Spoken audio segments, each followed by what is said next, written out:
Bonsoir à toutes et à tous et bienvenue dans le podcast Vélo Podcast pour le débrief de la Liège-Bastogne-Liège. On a eu une superbe course avec des Français en forme, avec Pogačar monstrueux, avec des coureurs qui nous ont déçus. On peut penser à Primož Roglič par exemple. On va parler de tout ça avec Guillaume Dreschler qui va nous rejoindre dans quelques instants. Guillaume qui va parler avec moi de la course. Une course qui était mouvementée, qui était sympa à voir et en plus à la fin, bon, un peu de frustration, mais en même temps, on est quand même content. David Gaudu qui fait 3, c'est rare. Premier podium sur un monument pour le Breton de 24 ans de la FDJ. Et Alaphilippe qui n'y arrive toujours pas. Mais bref, on va y arriver. Hein. On va y arriver, c'est ce qu'on va se dire avec Guillaume qui va nous rejoindre pour parler de ça. Pogačar qui, bon, gagne d'une demi-roue sur Julien Alaphilippe. Un peu frustrant, mais il joue bien le coup. Guillaume est avec moi. Salut Guillaume. Salut FP, salut à toutes et à tous. Bon, je parlais justement un peu de la physionomie de la course. Pogačar qui bat Alaphilippe. Parlons déjà de Pogačar. Il avait l'air fort déjà sur la Roche au Faucon. Il avait l'air fort globalement sur la course. Mérité. Mérité, et ben, d'ailleurs c'est son équipe qui a fait péter un peu la situation avec Formolo et Marc Hirschi qui termine sixième, qui est pour moi la belle surprise de ce Liège-Bastogne-Liège, qui revient enfin en forme en 2021.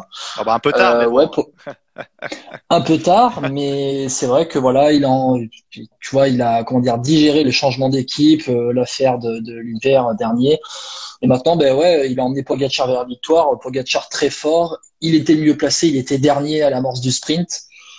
Voilà. Alaphilippe, tu sais, dans le dernier virage, il s'est bien écarté, il a bien pris l'extérieur pour essayer d'arriver en dernière position au moment du sprint.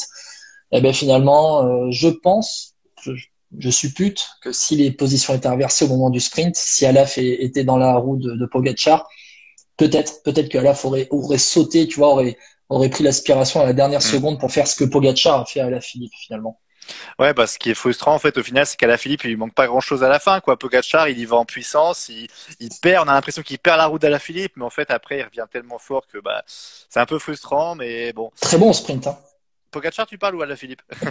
Alors, les deux, Alaphilippe, oui, mais Pogačar, il avait déjà montré lors du Tour de France l'année dernière, il a une très bonne pointe de vitesse quand même. Mm. Alors, ceux qui sont déjà avec nous, il y a Jérémy. Salut Jérémy. Salut Jérémy. On va parler un peu de tout. Parlons un peu de Pogačar d'abord, en attendant un peu que les gens arrivent pour parler de, évidemment, Julien Alaphilippe et Chouchou Godu. Euh, par rapport à Pogačar, en fait, ouais, Formolo fait péter un peu tout le peloton, enfin le reste qui en reste, hein, dans la Roche au Faucon. Il y avait Marc Hirschi en soutien aussi, qui était un peu la deuxième lame. Pogačar, on a presque on a eu l'impression qu'il avait perdu la course à un moment donné. C'était un peu étrange, enfin, le Liège-Bastogne-Liège au final. Hein. Oui, parce qu'il y a la Roche au Faucon et je recherche. C'est la Alors, attends, parce redoute. que C'est dans la redoute où Ineos part, en fait. oui. Moi, c'est dans la toute dernière côte. Ouais, c'est ça. Oui, voilà, la Roche au Faucon, où tu sais, à la fin, il y a une attaque de Michael Woods. C'est Alaphilippe qui va dans la roue et tu sens que Pogačar coince un petit peu et c'est David Gaudu qui ramène tout le monde. À ce moment-là, tu sens peut-être que si Woods et Alaphilippe arrivent à faire le trou, peut-être que ça ne revient pas derrière. Après, pendant toute la course, et salut Raphaël qui nous rejoint, j'ai l'impression que Alaphilippe est très clinique, très froid dans sa gestion de course, qu'il gère très bien ses coups de pédale. J'ai vu pendant pas mal de fois pendant la course que Alaphilippe était mal placé et n'avait pas un bon coup de pédale. Et au final, il est encore là, il est très bien placé au sprint final. Pour parler vraiment, se concentrer sur Pogačar, il était frustré. On en avait parlé mercredi après la Flèche Wallonne. Mm. Il n'avait pas pu participer à la Flèche Wallonne. Et Pogačar, depuis le début de saison, alors je vais me mettre sur sa fiche Bah, je pense qu'il de est sur résultats des cette saison, je gros pense qu'il a tout résultats. gagné. Quasiment, il gagne le Tirreno, ça on sait, il gagne l'UAE aussi. Et je vois pas une C'est course où il ça. est et qui ne gagne pas, Alors, effectivement. Donc, il c'est plutôt gagne bien joué. Tirreno et UAE. Il fait troisième du Tour du Pays Basque au début du mois. Il fait septième d'Estrade Bianche. Il ne prend pas le départ de la Flèche Wallonne mercredi et il gagne Liège-Bastogne-Liège. Bon, difficile de Ouais. faire mieux quand même. Bon, dites-nous ce que vous pensez aussi sur ceux qui nous écoutent du coup sur Tadej Pogačar, parce qu'on va passer maintenant un petit peu aussi aux deux Français évidemment, parce que c'est pas arrivé depuis très longtemps. Et oui, tu disais Guillaume, tu voulais dire un truc sur Pogačar? J'allais dire, alors oui sur Pogačar, oui et non. Pour ceux qui veulent participer au live, n'hésitez pas à nous lancer des invitations. Là, vous mettez en commentaire, vous dites participer, enfin vous nous lancez une invitation pour participer au direct aussi. Venez comme ça participer. Voilà, si vous voulez participer 30 secondes, nous donner plutôt votre point de vue sur ce qu'on dit. Allez-y, participez et comme ça, on pourra en discuter. Vas-y, je te laisse la parole. Ouais, je disais par rapport on va parler des deux Français évidemment, c'est pas arrivé depuis très très longtemps que deux Français soient sur le podium d'un monument. Alors malheureusement, c'est deux pires places si on peut dire. Déjà sur Julien Alaphilippe, alors est-ce que tu penses qu'il faut qu'on soit frustré ou au contraire on peut être satisfait d'une campagne où il fait quand même premier, enfin sixième à l'Amstel, premier à la Flèche et deuxième du coup à Liège? L'année dernière, on pouvait être frustré. Cette année, non. Je pense qu'il est juste tombé sur plus fort. Ça s'est vraiment joué à la pédale. C'était finalement un sprint avec vent dans le dos à l'arrivée aujourd'hui, ce qui veut dire que c'était vraiment le mec le plus fort qui gagnait. Et pour moi, le classement final reflète très bien les formes actuelles. Et autre chose, tu regardes le top 5 de Liège-Bastogne-Liège aujourd'hui, mis à part Pogacar qui n'était pas au départ mercredi de la Flèche Wallonne, c'est Il manque en Roglic, tout cas il manque Roglic, mais sinon tu as les 4 premiers de la Flèche mercredi avec Alaphilippe, Valverde Woods et Gaudu qui était septième. Donc pour se concentrer sur Alaphilippe, Alaphilippe a été, comme je le disais tout à l'heure, froid, clinique dans sa gestion de la course. Il n'a pas voulu en faire trop. Et j'ai l'impression que c'était aussi le cas mercredi. De ça, on en avait parlé. On se disait Roglic est parti très tôt dans le mur de 8. Au final, Alaphilippe a vraiment géré ses coups de pédale, a vraiment compté ses coups de pédale. Et j'ai l'impression que cette saison, en tout cas, il est vraiment dans une autre optique avec le maillot de champion du monde. Il construit beaucoup plus ses courses et il a vraiment son plan de course en tête et il essaye de s'y tenir. Attention parce que quand même la Quick Step aussi, il faut se dire que comme sur les Flandriennes, ils ont une tactique de course bien huilée, c'est-à-dire chaque attaque, il y a un coureur qui part et si le gars est parti, bah, c'est lui la nouvelle carte. C'est pour ça que Van Sevenant a suivi les attaques au départ notamment c'était sur celle d'Ineos quand ils se partent à 4 sur la Redoute. Voilà, Van Sevenant il suit, du coup bah c'est lui la nouvelle carte et Alaphilippe il reste en retrait, il roule derrière au cas où. Mais je trouve ça plutôt bien joué. Alaphilippe au final, ils reviennent les deux fois et après lui bah il se sent bien, il reste dans les roues de Roglic, Pogacar et après bah il y va quoi. Donc c'est vraiment bien joué de sa part tactiquement, je suis d'accord, mais ça joue aussi sur le Quick Step qui joue toujours bien le coup quand ils sont en équipe. Oui. Et pour même aller s'il plus est loin, tout seul quand même, hein. Rapidement dans le final, ouais, il est tout ouais, seul. attention, Il y a que les UAE qui sont à plusieurs finalement. oui, mais après, tu peux pas comparer un Mark Hirschi ou même un Formolo avec un James Knox ou un Peter Siri ou même un Van Sevenant qui est peut-être un peu tendre Ben, encore aujourd'hui, surtout qu'il a pour été moi, dans Maury les Van coups avant, Sevenant tu vois. il aurait dû accompagner Alaphilippe plus loin avant de Oh, mais il est Sevenant. cramé. Après, il est jeune. cramé. Il est jeune. Voilà. Ouais, puis il est Oui, cramé parce oui. qu'avant il accélère et tout ça. Mais ouais, donc en tout cas sur la Quick Step, moi je suis plutôt ouais. Alaphilippe, c'est une belle deuxième place. C'est frustrant juste parce qu'on aurait aimé le voir gagner, mais on se dit Il que tombe sur plus ça peut le fort. faire. Et alors il y a Raphaël qui nous dit un peu décevant finalement pour Julien, pas de monument cette année et la flèche n'était pas la priorité, mais ça reste bien. Ouais, c'est vrai que bon. Après, Il a le il profil reste parfait aussi. pour gagner le Tour de Lombardie. C'est vrai, Et je c'est pense vrai. Ouais, qu'il peut légitimement viser le Tour de Lombardie en fin de saison. Il va pas faudra se juste cramer voir son et les état de Jeux forme aussi. Hein. Olympiques. Et les Jeux Ouais. Olympiques aussi, faudra voir. Mm. Il va pas se cramer sur le Tour de France. Il va sûrement jouer le début de Tour de France et ensuite.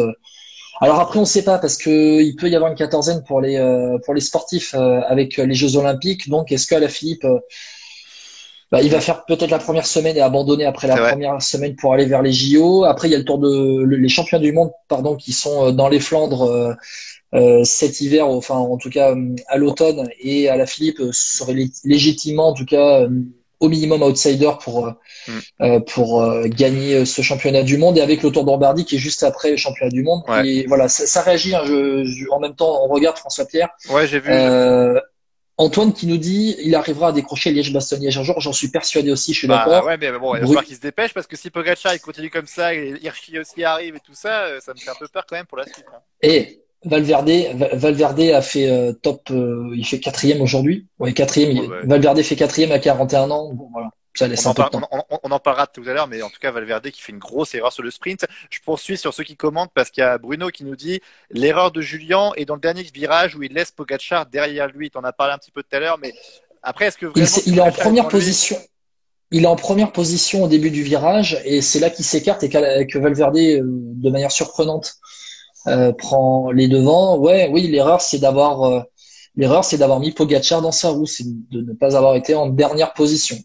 Ouais, après c'est compliqué aussi quand tu arrives dans ces moments-là. Tu te dis aussi s'il est plus fort, il aurait pu passer. Tu vois Asgreen aussi face à Van Der Poel. Bon, c'est passé. Après Liège, je suis assez d'accord sur ce qu'on disait, c'est que Liège aussi c'est une course qui est très longue. Donc évidemment Pogacar, vu qu'il coince un peu, peut-être qu'aussi Alaphilippe se dit bon, je me mets avant-dernier. J'ai vu qu'il a coincé un peu. Peut-être qu'il y a potentiellement une chance que je sois encore devant au sprint parce que je me sens bien. Et même si Pogacar, bon après il a bien récupéré. Et voilà, il Et est passé derrière devant. Pogacar, il y a Hirschi qui était en contre, hein. Donc si ça Oui, c'est ça. Oui, s'arrêtait bon après complètement et Hirschi, que ça revenait, Hirschi ouais, revenait. voilà, c'est ça. C'était loin. Moi, voilà, c'était loin, puis Hirschi il revient parce qu'évidemment, ils s'arrêtent tous devant. Passons maintenant peut-être à Chouchou Godu quand même, parce que là, troisième place, euh, tactiquement, c'était vraiment parfait pour le coup. Franchement, ce David Gaudu-là me fait vraiment plaisir en ce moment-là. Il a fait un mois d'avril génial avec le Tour du Pays Basque au début du mois avec sa victoire d'étape à Araté, cette cinquième place finale au Tour du Pays Basque. Ensuite, bon ben voilà, la Flèche Wallonne, il fait septième mercredi, podium à Liège-Bastogne-Liège cette année. Ouais, franchement, c'est une super. Je reviens juste sur Pogacar, hop, un petit review en arrière pour terminer et dire quand même ce qu'on avait mis en commentaire sur Twitter. Premier monument quelques mois après son premier Tour de France, respect à 22 ans. Tout ça pour dire aussi que Gaudu, premier podium sur un monument, ce n'est pas anodin. On rappelle aussi que l'année dernière, Pogacar aurait quand même dû gagner s'il n'avait pas été gêné par le sprint d'Alaphilippe qui a été déclassé ensuite. Je reviens à Gaudu cette année pour dire finalement que Gaudu, il montre vraiment. Et tu sais, on parlait mercredi. Est-ce que Gaudu est plus un puncher qu'un grimpeur? En tout cas, il a montré qu'il avait un coup de pédale assez facile dans la Roche au Faucon notamment et qu'il était vraiment vraiment en forme. C'est lui qui fait Ouais, le trou là, tu sais quand Woods et Alaphilippe s'en vont au sommet de la Roche au Faucon. et on critique, alors moi je critique beaucoup les coureurs français d'habitude sur leur science de la course. Là, pour le coup, c'était incroyable parce que on Oui. dit toujours que tactiquement, il faut toujours sentir les bons coups. Thomas Voeckler était un maître dans ça. Et là, Godu, il a vraiment bien senti parce que la première attaque à la redoute d'Ineos, il y va pas. Il reste avec Alaphilippe. D'ailleurs, tout le monde dit, bon, il s'est fait piéger. Moi, je pense qu'il a bien fait. Derrière, ensuite, il suit pas les attaques et il suit celle de Michael Woods, enfin, l'accélération de Formolo, puis l'attaque de Woods. Et je trouve ça très intelligent parce qu'il a repéré, je pense, les coureurs, le moment. Il a bien senti le moment vraiment pour suivre les meilleurs. Et quand tu le vois dans les 5, c'est pas anodin parce que tactiquement, contrairement à un Roglic, par exemple, bah lui, il a bien senti la course et tu vois, ça me fait plaisir. Et après, sur le sprint, je trouve qu'il se bat vraiment bien parce que vu son profil, vu ce qu'il avait en face, parce Mais que Valverde, il est rapide. Woods, c'est un mec pour moi, puissant c'était le aussi de base. cinquième. Pour moi, Voilà. Gaudu, c'était le cinquième des cinq au niveau de la pointe de vitesse. Au final, il fait troisième. C'est quand Et je même me disais, énorme. Et c'est vrai que dans les et commentaires, là, franchement, on nous voilà. dit, Bruno et Raphaël nous disent que Chouchou pouvait pas faire mieux. Ouais, ouais, vraiment, je suis d'accord avec eux, vraiment. Ouais, ouais, je suis Et d'accord aussi. vas-y. Après, ouais, j'allais dire, dans le futur, ce qui m'inquiète juste pour Godus, c'est que quand tu vois ce qu'il y a quand même en face, ça va être compliqué de faire mieux. Et ce qu'il faut espérer pour Godus, c'est que peut-être à l'avenir sur Liège, je sais pas, tu vois, ils soient deux à partir sur la Roche-au-Faucon et qu'ils aillent avec enfin, à deux avec un, par exemple, la Woods, contre qui il aurait plus de chance. C'est juste ça qui m'inquiète parce que de nouveau, le profil de Liège, ça ne permet pas à des petits punchers comme ça de gagner, je crois. Après, on ne sait jamais. Cette année, c'était vent de dos. Peut-être qu'un jour, l'arrivée de Liège-Bastogne-Liège sera vent de face, que Gaudu sera placé en cinquième position au début du sprint et que vent de face, il sera très intelligent et qu'il gagnera tout le monde puisqu'il Mm. dépassera tout le monde dans ce sprint parce que il sera le mieux placé. Tout dépend des aléas de course, encore une fois. Et puis maintenant, tout dépend aussi de la direction que veut David Gaudu dans sa carrière. Est-ce qu'il veut se concentrer sur de la haute montagne, un peu plus ou un peu plus sur du punch, et donc travailler soit un peu plus de l'endurance à haute altitude, ou alors travailler un peu plus de punch et d'explosivité. Tu sais, c'était la réflexion qu'on avait avec Alaphilippe après le Tour de France 2019. Alaphilippe, est-ce qu'il doit viser le Tour de France? S'il vise le Tour de France, ça veut dire qu'il perd en explosivité aussi, Mm. pardon. Ouais. Et du coup, il perd ses capacités à gagner les plus grandes courses de l'année. D'ailleurs, Donc, c'est une réflexion à avoir. ouais, d'ailleurs, ce débat sur David Gaudu, on l'a fait tous les deux. On l'a fait un peu pour lui. Donc, on l'a fait dans le Oui. dernier Vélo Podcast. Vous pouvez le retrouver sur Il toutes doit les repousser plateformes ses de limites cette téléchargement. année. Exactement. Et Voilà. d'ailleurs, Julien, qui est sur ce sujet, qui nous dit, avec le final à Hans, ce qui avait lieu avant à Liège-Bastogne-Liège, il dit, le top 5 aurait été complètement différent avec le punch Gaudu et Philippe. Bon, cela dit, Pogacar est quand même très bon aussi. Donc, ça Et aurait peut-être pas. que Gaudu gagnera la Flèche Wallonne aussi, hein. C'est vrai, c'est vrai. On sait pas, hein. Alors, Guillaume, toi qui es le maître des stats et des résultats, donc on a déjà fait une bonne partie de ce live Instagram. On va parler un peu du reste du top 10 quand même, parce Je te le que fais? Vas-y, fais-le en même temps. Allez, on rappelle le top 10 de ce Liège-Bastogne-Liège 2021. On en parle là maintenant depuis un bon quart d'heure dans ce live Instagram. Ou si en podcast, vous voulez écouter ce lundi ou plus tard dans la semaine, on vous le rappelle. Pogacar, vainqueur devant Alaphilippe, Gaudu, Valverde et Woods. Ça, c'est le groupe de 5 qui s'est disputé la victoire au sprint à Liège. Derrière, en poursuivant, Hirschi 6e, Benoît 7e, Mollema 8e. Et ensuite, un deuxième groupe de poursuivants réglé par Sharman 9e et Mohoric 10e. Très vite fait, les autres gars qui étaient dans le deuxième groupe de poursuivants. Katowski 11e, on parlera des Ineos, je pense. Mm. Fulzang 12, Roglic 13, 14, Chavez, 15e, Guillaume Martin, 16e, Formolo. Puis après, tu as Jack Haig, Adam Yates, Michael Woods et Patrick Conrad pour compléter le top Ouais. 20. Aurélien Paris-Peintre, 23e, Warren Barguil, 26e. Et on rappelle quand même que Carapaz était déclassé pour avoir fait une descente Mohoric. Position Mohoric. Voilà, exactement. Du coup, il a été déclassé, même s'il avait fait une belle attaque. Avant de passer aux Ineos, Quentin qui nous dit Roglic et Pogacar prouvent qu'on peut gagner un grand tour et des courses d'un jour réputées pour des punchers. Ouais, et c'est marrant parce qu'en fait, sur ça ressemble de plus en plus aux femmes, parce que les femmes, quand on remarque aussi, souvent c'est les mêmes coureuses qui gagnent toute l'année en fait. Marianne Vos, Van der Breggen, Van Vleuten. Donc c'est assez drôle que le cyclisme masculin s'inspire du cyclisme féminin sur ça, quoi. Alors du coup, l'éternel débat, est-ce que c'est inquiétant ou rassurant? Pendant, Bon, pendant des après, années, on avait dit ça roule plus vite ou ci ou ça, c'est inquiétant, décevant. Les gars n'ont que des pics de forme dans l'année, ils font rien de la saison, ils vont gagner le Tour de France. Lance Armstrong, c'est inquiétant ou décevant? Pour après, toi? bon, inquiétant décevant, pour l'instant, je peux pas trop te le dire, puisque moi, je te le dirais en fin de saison, parce que là, pour le coup, on est qu'au début. Évidemment, il cartonne, et si Pogacar, par exemple, il est cramé au Tour de France et qu'il fait plus rien, bah, je te dirais, ouais, mauvais choix, tu vois. Roglic, c'est pareil, Le... s'il se plante sur le Tour, je te dirais mauvais choix, mais pour l'instant, c'est trop tôt, quoi. D'ailleurs, Roglic qui a bouclé sa première partie de saison ce soir, aujourd'hui, puisque entre aujourd'hui, Liège-Bastogne-Liège et le départ du Tour de France à Brest, je me trompe pas, Ouais. à Brest, il ne va pas rouler, il ne va pas faire un jour de course, seulement de l'entraînement. Ouais, voilà.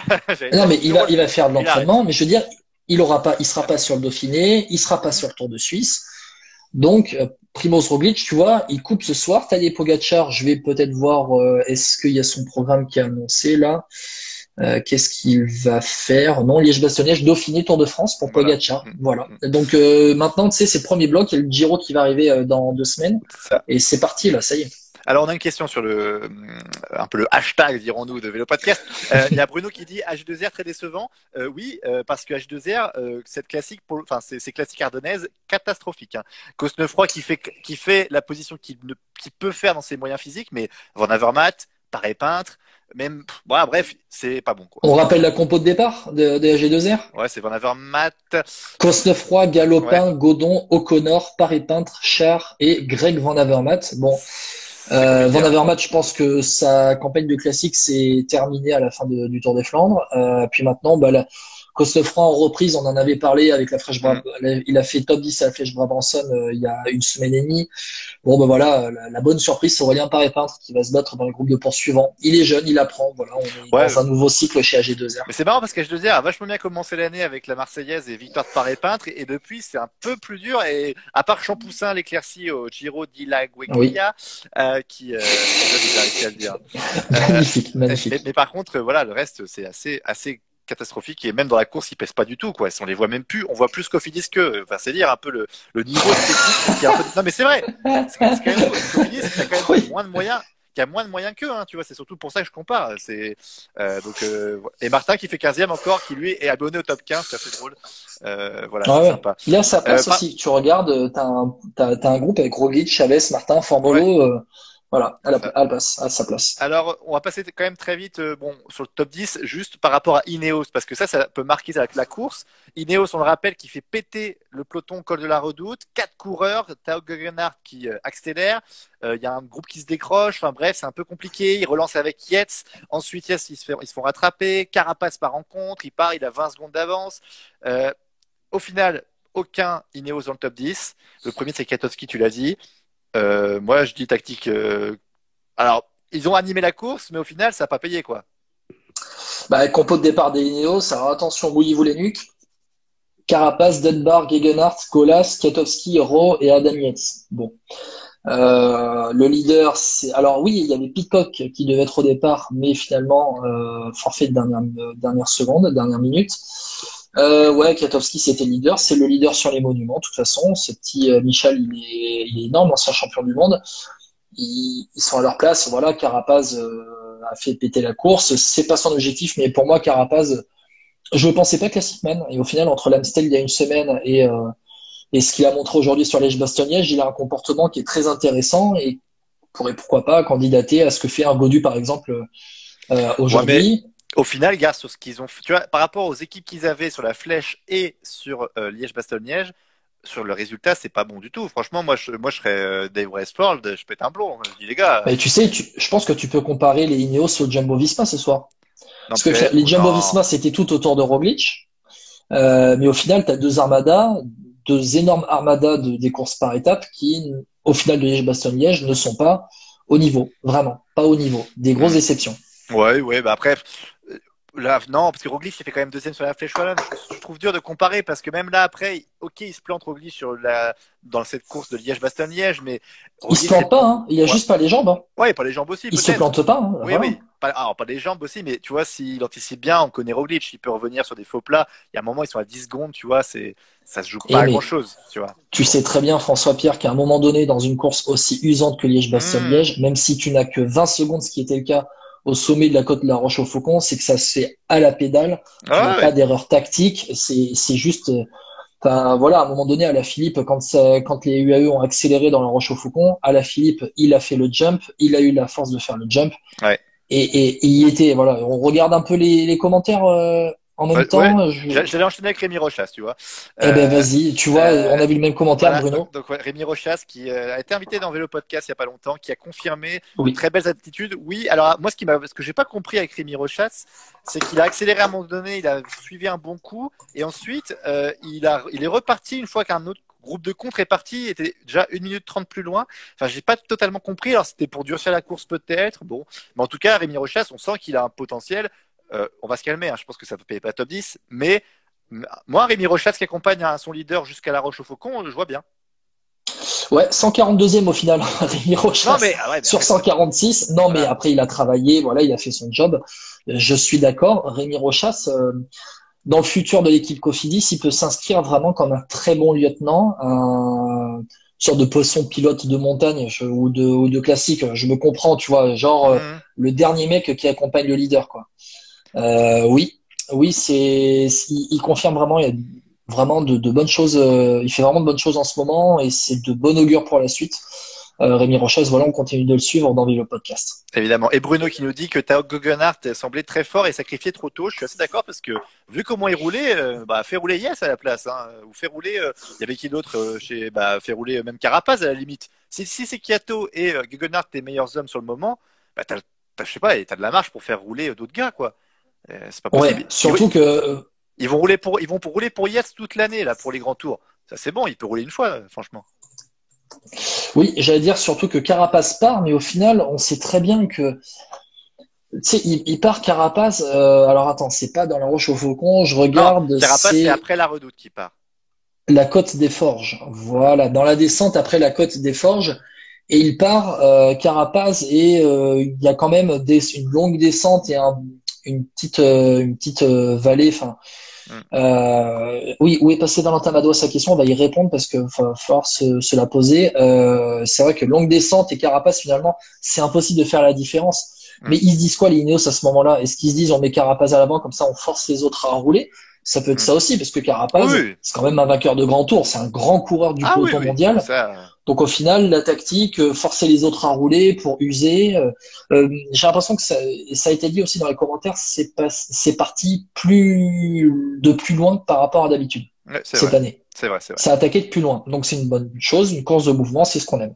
Exactement. Et comme quoi, Où est passé Liège-Bastogne-Liège, Valentin Madouas? ouais, ouais, j'allais dire juste Ouais, Liège-Bastogne-Liège, on voit bien la différence avec l'Amstel aussi, c'est quand même, il y a plus de mouvement et tu sens quand même plus de volonté de la part des coureurs, j'ai presque l'impression de faire vivre la course.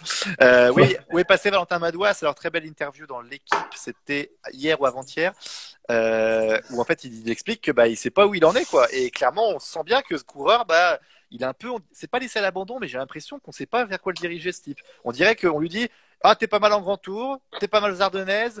Bon, bah, on va faire les deux. Mais le problème, c'est que j'ai l'impression que lui-même, il est perdu, quoi. Il sait plus quoi faire. 82e, Valentin Madouas au C'est classement triste, hein. final.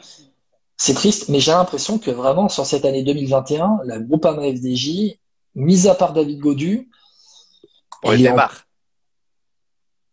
quand même. Ouais, bon, Arnaud Démarre, Et on Kung aussi. verra.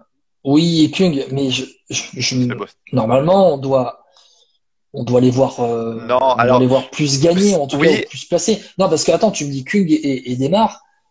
Je rappellerai quand même que, ok, Kung sur le tour de la communauté de Valence, ok, il a gagné le classement général, c'est très bien, il a montré de très bonnes aptitudes sur les Flandriennes. Ok, Kung n'est pas une déception.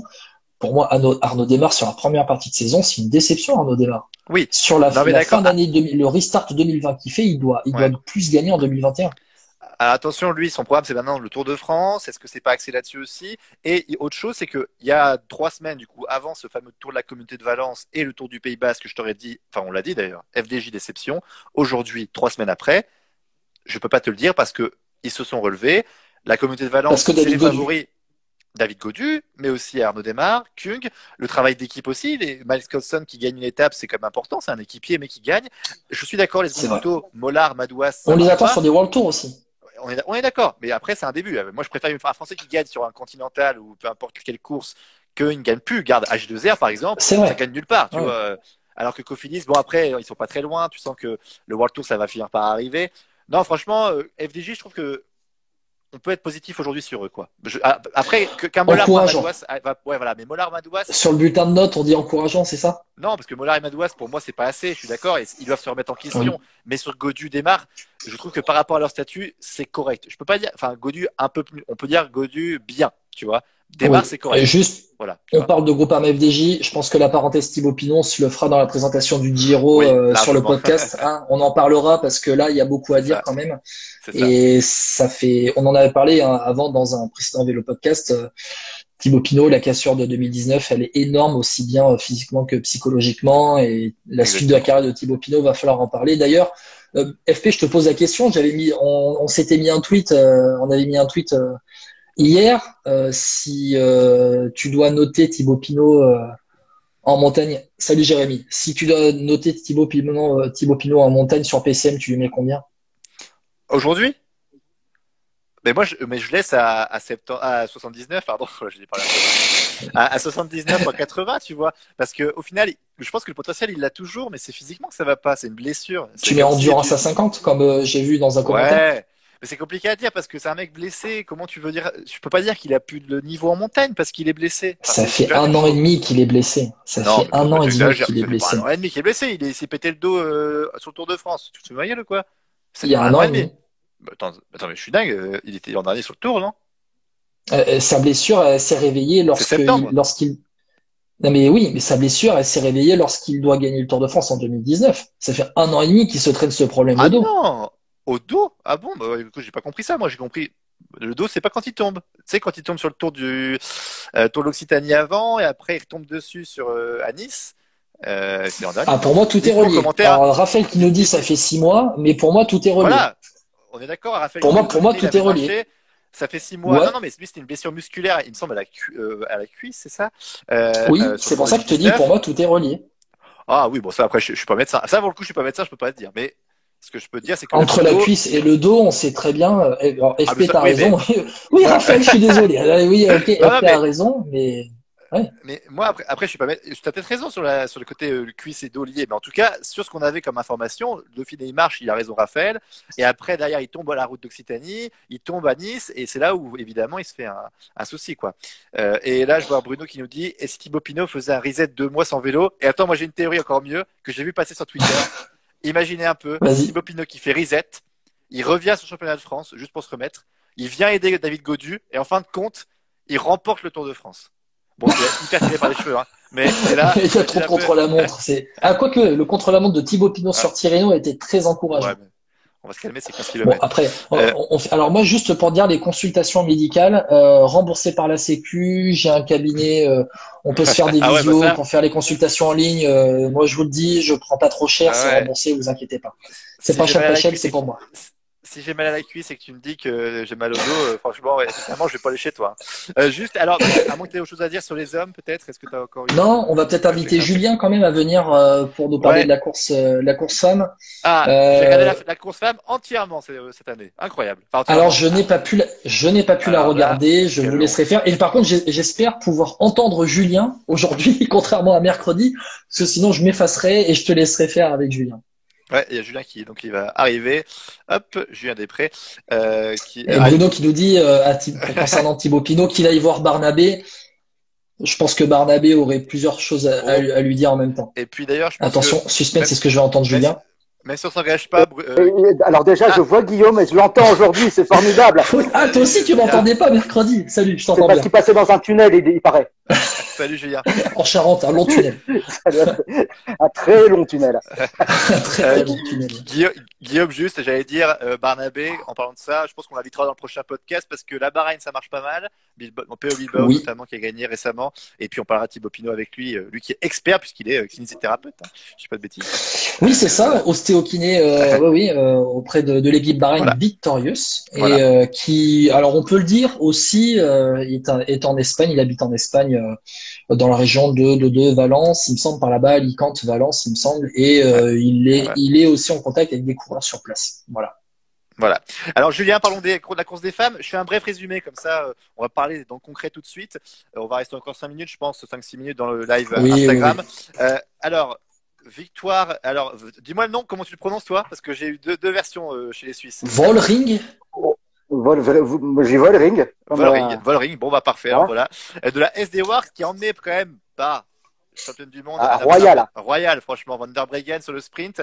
C'était C'était incroyable quand même. c'était du derrière Van der Breggen pendant 10 bornes. C'est ça. Alors, c'était une course de mouvement quand même, comme souvent chez les femmes. Hein. Il y a eu une attaque notamment de Cécile Ludwig qui a pris un bon coup avec Lucinda Brandt. Elles se sont fait rattraper, mais c'était au niveau du col de la Redoute, si j'ai pas de bêtises. Hein. Non, bien après, non. Au col de la Redoute, Ah, c'est Mollman qui sort. ah, Mollman, oui, mais il y a eu Ludwig qui rattrape avec Lucinda Brandt, hein, c'est ça? Oui, voilà. Après, elle va la chercher avec Lucinda Brand. Voilà, c'est ça. Et elle se fait reprendre Côte des Forges. Exactement. Alors après, Cécile Ludwig qui tient bon, mais derrière ça accélère. Ça lâche Marianne Vos. Et après, elle essaie d'en remettre une. Elle essaie d'en remettre une de la Roche au Faucon. Ouais, ça, c'est Et là, elle a pris le retour d'élastique. Ouais. Alors ça, il y a un gimmick sur Twitter sur l'attaque de Stefan Kung sur Grand Vevel Game. C'est digne de celle-là quand même. Hein. Franchement. Elle était belle. Ah ouais. Elle a pris 2 mètres d'attaque et après je m'arrête et je me prends le paravent derrière par c'était vraiment voilà, donc c'était le parapet, le paravent, le paravent, elle a tout pris. Voilà, elle a pris le mur. Là. Alors juste non, mais le top 3, j'ai un doute, donc c'est Vollering, c'est Van Vleuten derrière, c'est ça? Van Vleuten fait 2 et Longo Borghini fait 3. Voilà, c'est ça. Et en fait, c'est un groupe de 4. Enfin, là, en tout cas, dans le classement, Ouais. elles sont 5 à arriver pour le sprint, c'est ça? Ouais, parce que Van der Breggen lâche, en fait. Bah, elle se relève, quoi, pour lever les bras. Simplement. Donc, exactement. Mais, avec Dieva Doma qui est encore là, The quatrième. Run-Up Series, qui est une petite série faite sur le cyclisme féminin. De quoi? Pardon, excuse-moi, Julien, je l'ai pas entendu. Je sais pas si tu as vu ce qui s'appelle The Run-Up Series. Non. C'est en fait un inside de 3 équipes. La Trek, l'SD Works et la troisième, je ne sais plus, ça y est. Je deviens vieux. Canyon. D'accord. La Canyon SRAM. Et il y a une belle interview de Van der Breggen qui sous-entend qu'elle est déjà en train d'adouber Vollering, quoi. Ah, ok. C'est pour ça qu'elle l'a laissé gagner, quoi. Bah déjà, elle avait bien bossé mercredi. Ouais, c'est vrai. Pour Van der Breggen. Déjà, il y a ce retour-là, mais je pense qu'elle la double, quoi, directement. 24 ans, Vollering. Ouais, globalement, ces 5-là qui étaient, donc, on l'a rappelé, Vollering, il y avait Van Vleuten, du coup, Van der Breggen 5, il y avait, du coup, j'oublie quoi, la troisième, Longo Borghini, et la quatrième. Qui fait troisième. Dieva Doma. Voilà. C'était les 5 qui étaient vraiment les plus fortes dans cette course, Julien. C'est les 5 plus fortes aussi du moment, comme chez les hommes. Hein. Mm-hmm. Tu regardes, hein, de toute façon, que ce soit sur l'Amstel, sur la flèche, c'est quasiment les mêmes. Hein. Et justement, alors C'est il y a même, c'est les mêmes. petite déception quand même parce que on l'a appris avant la course, mais Juliette Labousse qui avait fait sixième, hein, notre française chez la Team DSM, qui Oui. prend pas le départ parce qu'il y a eu un cas de Covid, c'est un peu frustrant quand on voit la course quand même. C'est un peu frustrant. Elle aurait pu bien briller. Alors, il y a une autre frustration qui a été communiquée tout à l'heure. Ah, sur Evita C'est Music. que sur Evita Music, Ah, je l'ai vu, vas-y. qui visiblement a un problème de dérailleur à 2 bornes de l'arrivée, alors qu'elle est dans le groupe pour faire 10. Quoi. Ouais, c'est ça. Alors après, derrière, j'ai l'impression qu'Evita Music aussi a craqué quand même pas mal. Hein. C'était sur la Roche au Faucon. Elle a eu vraiment beaucoup de mal. Hein. Elle a lâché très rapidement. Hein. Alors, Elle elle a fait chopé une 23e au angine à final, la Evita. Brabançonne, a priori. D'accord. Donc, Ah, voilà. c'est pour ça qu'elle était pas bien sur l'Amstel, un peu mieux sur la flèche. Et là, je pense que c'est pareil. C'est pareil, hein, la flèche, c'est la course de côte. Là, c'est vraiment usant, hein, même pour les femmes. Hein. Ouais, c'est vrai. Ça, c'était 144 km du coup aujourd'hui. C'est un Bastogne-Liège en fait. C'est Ouais, oui, c'est c'était ça. juste Bastogne-Liège. C'est ça. Ouais, c'est exactement ça. Ouais, c'est vrai. Et sur juste, parlons de l'équipe française évidemment pour la FDJ Nouvelle-Aquitaine, Cécilie Utrieu-Plevig qui attaque vachement loin quand même. On a l'impression qu'elle s'est un peu dépensée pour rien et sachant elle craque sur la fin quoi. C'est un peu frustrant je trouve. Est-ce qu'elle en a pas trop fait dans la Redoute, tout simplement. Hein. Parce que Mollman, elle partait toute seule, c'est pas grave. T'avais quand même les Trek qui bossaient derrière. Ouais. Derrière, de toute façon, derrière les trois, Brandt, Mollman et Cécilie Trupp, derrière, c'est Canyon, c'est Movistar qui roule. Donc, si elle était restée dans le paquet, peut-être que c'était pareil, c'était la même logique. Hein. Ouais, c'est Il y avait encore Chapman en plus à ce moment-là. Hein. Ouais, c'est vrai que on a l'impression que autant que Gaudion on l'a encensé tactiquement juste avant, autant Cécilie Uttrup-Ludwig, la danoise de la FDJ, je pense qu'elle s'est bien plantée sur le coup et je pense qu'elle avait la jambe pour faire mieux, quoi. En tout cas. Mais elle fait pas un complexe d'infériorité par rapport au top, là, Non, au top 5, notamment, qui étaient aussi les filles qui jouent la victoire mercredi sur la flèche? Je pense pas, non. Mais alors, faut savoir qu'elle a que 25 ans, hein, déjà. Oui. Encore 25 ans. C'est jeune, hein, les leaders de la FDJ Nouvelle-Aquitaine, c'est jeune, hein, les Futuroscopes. Ah, je pense qu'elle est encore peut-être un peu faux folle, quoi. Ouais. Encore un peu un chien fou. Elle a jamais gagné au World Tour. C'est son caractère aussi, ce genre de truc. Après aussi, mais tant mieux. Hein. Sur la FDJ, je sais pas ce que tu en penses, je trouve qu'il manque quand même quelqu'un pour l'accompagner loin aussi. Hein, parce que toutes les grandes équipes, bon là pour la SD Wars, qui avait trois coureuses très longtemps, mais je trouve qu'il manque quand même une fille qui l'accompagne et qui l'aide sur les moments, tu vois, pour revenir justement sur une échappée qui a 10 secondes, tu vois, ce genre de choses, quoi. Mais est-ce que Cavalli, si elle n'a pas son problème de genou la semaine dernière, donc est-ce qu'elle peut l'accompagner? Elle est à la base, elle est recrutée pour ça. Hein. Okay. Ouais. Pour être une des deux. Là, elle est sur Insta cette semaine. Enfin, même pas, c'était pas cette semaine, c'est hier. Elle a fait sa plus longue sortie de la semaine hier, elle a fait 46 bornes. Ah oui. C'est dire. Donc, à mon avis, son pétard dans la Redoute, c'était pour foutre la merde, quoi. Ouais, c'est vrai. Ouais. C'était pour. On parlait de travail d'équipe pour l'Ineos, ça, c'est un peu pareil, du coup. Pour SD Wars, tu parles ou de la FDJ, là? Oui, de ce que disait Julien, je rebondis en disant on avait dit que la Ineos, l'attaque de Carapaz, c'était aussi pour faire rouler les autres, quoi. Ouais, mais attention, parce que là, chez les femmes, la SD Wars, qu'on peut comparer à Ineos, hein, Julien. Tu es d'accord avec moi ou pas? Alors, moi, je dirais même la comparer à la Quick Step. Ah bon, en tout cas, mais au niveau tactique, ils ont très bien joué le coup, pour le coup. Elles étaient 3 très longtemps et elles ont réussi à bien gérer la course. Ils en mettent 3 dans les 10, surtout. Ouais, voilà. Dans les 7 premiers, même. Voilà. Ouais, 3, ils font 1, 5, 7, quelque chose comme ça. Donc, c'est ça. C'est pas négligeable. Mais, non, mais de toute façon, j'ai l'impression qu'ils utilisent même la même tactique que la Quick Step. De premier qui sort qui gagne, quoi. Exactement. Non, je suis d'accord. Après, elles ont le potentiel pour aussi. Puis là, ils ont recruté une petite hongroise il y a une semaine, 19 ans, Kata Blankavas. D'accord. Et c'est prometteur, ça? C'est championne de Hongrie, élite, à 19 ans. Chrono et route. C'est une cyclocrossman à la base. Graine de champion, alors. C'est étonnant. Donc, je pense qu'ils ont enfin trouvé, les managers commencent à se repencher sur les cyclocrossman. C'est pas plus mal d'un sens, mais quand tu vois même la bourse, hein. Ouais, c'est vrai. Ça donne quoi cyclocross en France? J'allais dire, en France, ça donne quoi cyclocross, là? Chez les hommes, on s'y intéresse, chez les femmes aussi, on s'y intéresse. Juliette Labousse, là, t'en parles justement, elle, c'est une cyclocross femme. women. Ouais. Et Vita Music aussi. Ouais, comme quoi. Aussi. Hein. Alors, juste, il y a Bruno qui nous dit un commentaire qui nous parle de la Jumbo-Visma inexistante chez les féminines. Hein. On parle. Marianne Vos, qui, sixième. qui a fait sa course, mais était vite esselée, en fait, hein, Julien. C'est aussi le problème de la Jumbo-Visma. Je pense qu'ils ont trop ciblé, en fait. Là, un peu, tu disais tout à l'heure qu'il y avait personne pour accompagner Cécile Utrup. Mais là, il y a vraiment personne pour accompagner Vos. Ils ont construit que autour de Vos, quoi. Ouais. Il y a pas celle qui va les faire, qui va l'aider à bosser entre les 40 et les 5 bornes de l'arrivée, quoi. Après, là, on sentait que sur cette course-là, ce Liège-Bastogne-Liège féminine, il lui manquait vraiment 20 km dans les jambes, je pense. Tu vois bien qu'elle a craqué parce qu'elle revient bien, mais après, elle lâche complètement. Elle est en fin de cycle, hein, je crois. Ah oui, comme beaucoup, hein, j'ai l'impression.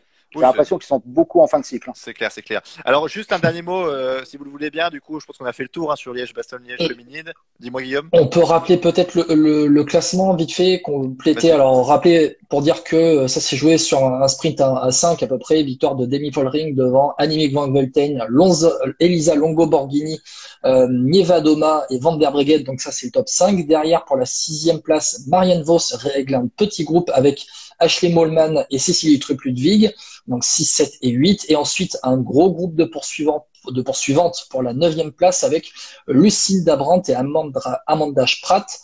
Pour dire vite fait que le classement des filles de la FDJ Nouvelle-Aquitaine Futuroscope, elles sont 4 dans le top 25.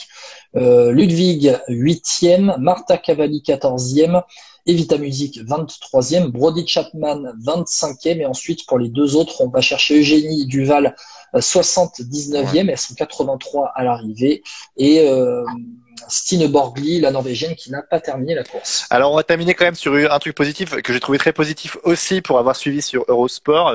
C'est Bruno qui nous en parle, il a raison. Oui. Il dit que Audrey Cordorago, qui était consultante avec notre ami qui passe souvent dans avec le podcast, notre copain Jocelyn, Jocelyn Rio, qui était très bon aussi. Et donc Audrey Cordorago, grosse surprise quand même comme consultante parce qu'elle parle bien, elle a des bonnes idées, puis elle est drôle. Enfin, vraiment, je suis conquis par sa performance sur ses courses. Aux commentaires, Julien, t'en penses quoi toi? Alors moi, j'avais découvert en consultante sur le Tour de Bretagne. D'accord. Homme. Et je l'avais déjà trouvé excellente. Pourtant, les hommes, à la base, c'est pas trop le peloton où elle évolue, quoi. Ouais. Mais quand on connaît le cyclisme, on connaît le cyclisme. On connaît les stratégies, on ne connaît pas forcément les hommes. C'est vrai, que ça soit homme ou femme, Julien, t'es d'accord avec moi que c'est pareil. Oui, mais je parle au niveau homme, au niveau coureur. T'as pas forcément les mêmes repères du peloton. Ouais, puis là, elle reconnaît bien les coureurs, elle sent bien la course. Ils ont juste eu un doute, c'était drôle sur Maury Van Sevenant. Moi, ça m'a fait sourire. Mais voilà, c'était marrant. Mais je la trouve. Alors, pourtant, elle est du Nord, normalement, je dois dire, je la trouve même mieux que Marion Rousse. Après, le problème, c'est que c'est pas les mêmes chaînes aussi. Parce que je pense que Eurosport, t'as peut-être plus de place quand t'es consultant que sur France 3, tu vois. Parce que France 3, c'est Alexandre Pasteur et Laurent Jalabert vraiment beaucoup, tu vois. Et Marion Rousse qui intervient ponctuellement. Il y a aussi le fait que France TV Sport, c'est plus du généraliste. Aussi, oui. C'est plus pour intéresser que Eurosport, c'est vraiment pour les spécialistes. Voilà, c'est ça. Je suis d'accord avec toi. Je compléterai juste pour dire que souvenons-nous de Marion Rousse sur Eurosport, qu'on avait trouvé excellente aussi. Pour moi, elle n'a pas changé. Et je ne suis pas d'accord avec toi quand tu dis qu'elle est en retrait par rapport à Laurent Jalabert et Alexandre Pasteur. Je suis pas du tout d'accord. Laurent Jalabert, c'est Jaja, c'est le consultant historique. Alexandre Pasteur, c'est le commentateur star. Mais pour moi, Marion Rousse a vraiment fait sa place. Et je trouve que c'est une très bonne chose. Elles connaissent Audrey Cordon-Rago et Marion Rousse sont de très bonnes, on va dire, étendards pour le cyclisme féminin, et dire que vraiment, quand on connaît la course, on connaît la course. Audrey Cordon-Rago, pour moi, ce n'est pas une surprise. Elle a vraiment, on sait, elle a eu des prises de position. Sur Twitter, elle en parle aussi. Pour moi, c'est pas une surprise vraiment de l'avoir très bonne consultante, et c'est une très bonne chose vraiment. Je trouve que les femmes pèse de plus en plus dans le commentaire, et notamment en cyclisme, et s'impose vraiment. Marion Rousse a ouvert la brèche, et voilà, Audrey Cordon-Rago va arriver aussi derrière. C'est une très bonne chose, elle s'impose, et au final, c'est signe aussi pour les filles de dire, vous voyez, il y a aussi les filles qui connaissent. Il y a aussi des filles qui s'y connaissent, et on voit chaque année pendant le Tour de France avec Marion Rousse aussi. C'est une très bonne chose, ça peut intéresser des filles et les amener vers le vélo aussi. Quand on repense à certains Et commentateurs alors, qu'on a eu dans les années 2010, quand même, 2000 même, ça me fait doucement rire quand même.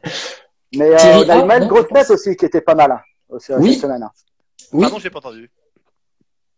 Maël Grosse-Tête qui était pas mal aussi cette Ah oui, semaine, oui, tout à fait. qui a commenté l'Amstel et la Flèche. La flèche wallonne, ouais, tout à fait, c'est ça. Ouais, c'était assez pointu aussi. Hein. Bon, bah du coup, nous on se retrouve dans Vélo Podcast d'ici, allez quoi, une semaine, Guillaume, là, c'est ça, il me semble.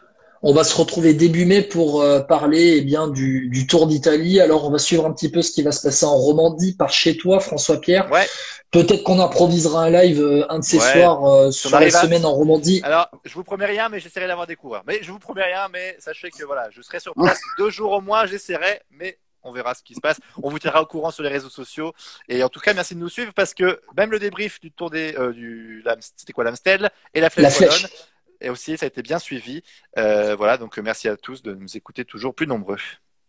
Est-ce que tu t'engages, comme a fait David Gaudu ou le pote de David Gaudu dans l'interview d'arrivée, le pote de David Gaudu, un gars sur Twitter avait dit, Ah oui, putain, si tu fais un podium sur une Ardennaise, je fais 7 heures de vélo. Est-ce que si tu arrives à avoir quelqu'un ou si tu n'as personne, tu t'engages à faire un pari? Non, je fais pas de pari. Non, je veux bien faire un seul pari, c'est que si David Gaudu fait troisième, ou enfin sur le podium du Tour de France, là je peux te faire le col que tu veux, quoi. Donc, mais tu mets juste ça. Tu viens faire le Tour Malais par chez moi? 2 heures avec Van Aert. Comment t'as dit quoi, Julien? Une sortie de 2 heures avec Van Aert, ton idole. Ouais, c'est ça. J'ai une belle image. Sans lui mettre un bâton dans les roues. Sans lui mettre un bâton. Il y a une belle image, d'ailleurs, c'était à l'entraînement de la Redoute, je crois que c'était hier, Roglic qui se fait doubler par un cycliste amateur et après il y a un beau check derrière. C'était assez drôle à voir. Voilà. Alors, il y aura Froome, c'est vrai qu'il y aura Froome autour de Romandie et je pense qu'en ce moment je peux le suivre. Voilà, donc oh, c'est moche, c'est moche. Non, mais même Froome avec 20 kilos de plus, tu le suis pas, hein. Cherche pas. Bon, je pense que moi, franchement, honnêtement, là sur Romandie, c'est chez moi. Je connais à peu près les montées. Je peux te dire que il me la fera pas, tu vois. Je resterai dans sa roue, je l'attaque juste à la fin, c'est fini. À la Roglic. Oh là là. Cette attaque gratuite. C'est ça. Bon, en tout cas, merci de nous avoir suivis. Ah, vas-y, Julien, pardon. Non, mais moi je voulais rajouter ces 2 heures avec Van Aert, mais les 2 dernières heures de Paris-Roubaix. Ah oui, oh là là. Bon, je m'arrête au Carrefour de l'Arbre, moi. Je vais pas plus loin. Ouais, ils ont des bonnes bières en plus, c'est bon. Exactement, c'est bien. Bon, bah merci en tout cas de nous avoir suivis sur ce live Instagram. Voilà, merci beaucoup. Et puis, n'oubliez pas de nous suivre sur Twitter, Instagram, Facebook. Il y aura les MVP la semaine prochaine. Il y aura le retour de Vélo Podcast dans une semaine. N'oubliez pas, il y en avait un quand il a été fait la semaine passée. On parlait notamment de David Gaudu. Hein, c'est intemporel, vous pouvez l'écouter maintenant. Il n'y aura pas les résultats, mais voilà. Donc, pas de souci là-dessus. David Gaudu, c'est intemporel. Ça, on va le retenir. Exactement. Allez, merci. Merci Guillaume. Merci Julien. Merci les gars. À la prochaine. À la prochaine. Salut, ciao à tous. Ciao.